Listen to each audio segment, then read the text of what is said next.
Hey guys, just wanted to do a quick one today. This is from the car.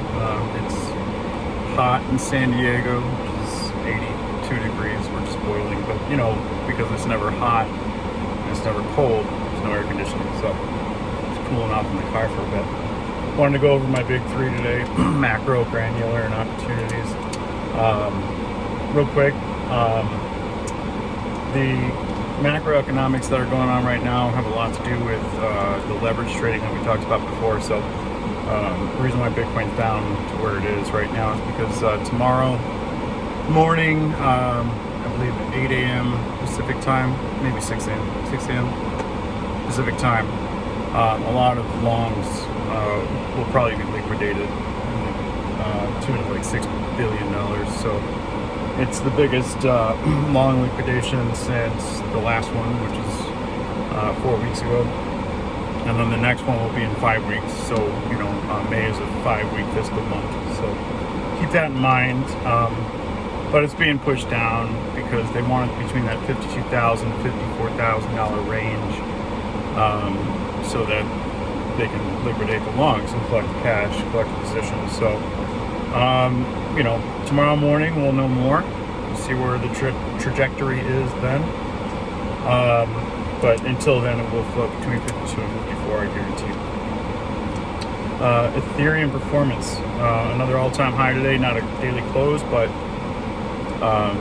still another all-time high, so that's great. You know, Ethereum continues to decouple from everything, which is what I've been saying since day one. You know, day one for me was March 11, 2020. But, you know, I continue to believe that ETH performance will be better than Bitcoin. It's obviously eating into Bitcoin's dominance on the social sentiment, which we'll talk about in Granular. So, I don't know. I've been talking to a lot of friends who want to move their Ethereum that's overperforming into Bitcoin, which is a smart idea. If you take something that, you know, is performing very well and you put it into something that's not performing as it should be, it's never a bad idea, especially if it's the big, you know, top 10 blue chips, especially Bitcoin and Ethereum. So there's nothing wrong with that. It's a good move. Just have to keep in mind that you're going to have to pay taxes on that. So anyway, going into Granular, Ethereum, since the Berlin hard fork, is faster and cheaper than anything I've been trading with by a long shot. I mean, I tried trading some BNB, which is a pretty big token, you know, number 3. And it was like $230 to trade 10 BNB, you know, and I don't know, like, it kind of like spooked me away. Then I went to trade with Ethereum. It was $3 on Exodus. You know, I'll talk every episode about Exodus. I'm hard and long into Exodus and Solana, and you know, they're coupled. And I think it's a great investment because it will be an all-in-one platform back with the SEC. So get early on Exodus and Solana. You know, BNB is still a good investment right now. It's you know, I always say don't buy peaks, but it's not really peaking as much as it is the proper price, I think.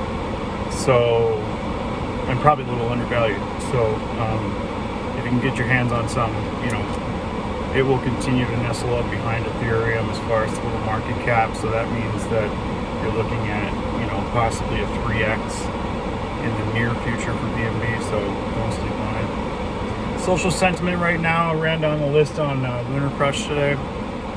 Social sentiment is high for things that are not performing well, like XRP and VET.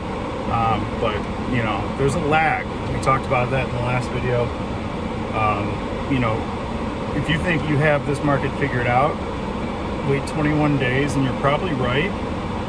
But at the end of the day, you're not right now. So don't react, be proactive.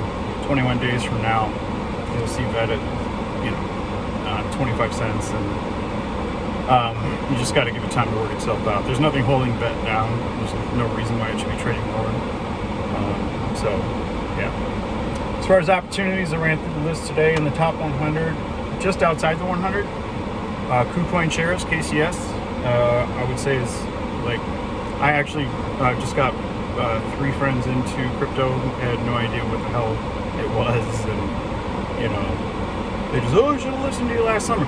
But essentially, you know, I gave them 3 projects that are good to invest in right now. You know, obviously, they would have loved to invest in Ethereum when it was below 2,000 or below 1,000. You know, when I first started talking about it with them. But they missed that opportunity, and I told them not to buy Pete's, told them all the rules and everything. The KCS is the only thing outside the top 100 that I told them would be a good move. Also, it gives you opportunities to trade on KuCoin, and I walked them through all that. Told them that, of course, Bitcoin right now, it's in 52.4, I think, before I started making this video. Yeah, I mean, like I said, tomorrow morning we figure out what it's going to do next. But I think at 52.4, great entry point. Ocean's been something that's been on my radar for a long time. It has literally done everything that you want your kind of God tokens to do, which is that, you know, it didn't blow up, spike, dip, all that stuff. It just, you know, slowly moved up. It had a real big spike from, I think, $1.20 to $1.60, but that was when, you know, we were really in a bull market.